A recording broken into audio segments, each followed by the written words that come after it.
Diqqat qiling, barcha ota-onalar ogoh bo'ling. O'zbekistonda bugun 12-yanvar, dushanbadan rasman boshlandi. Barcha fuqarolar xabardor bo'lsin. Assalomu alaykum, hurmatli tomoshabinlar. Tezkor yangiliklardan, birinchilardan bo'lib xabardor bo'lishni istasangiz, videorolik ostiga like tugmachasini bosib qo'yishni unutmang. Diqqat qiling. Bugundan barcha maktablarda 3-chorak darslari boshlandi. Vazirlar Mahkamasining 2017-yil 15-martdagi 140-sonli qaroriga muvofiq qishki ta'til 2026-yil 10-yanvargacha, ya'ni 14 kalendar kuni deb belgilangan edi.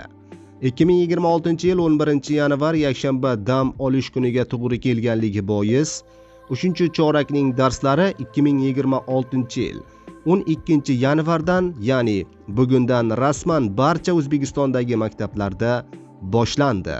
Barcha ota-onalar ushbu xabarni bilishligi uchun videorolik ostiga like bosib, videoni mahalla gruppalariga jo'natib qo'ying.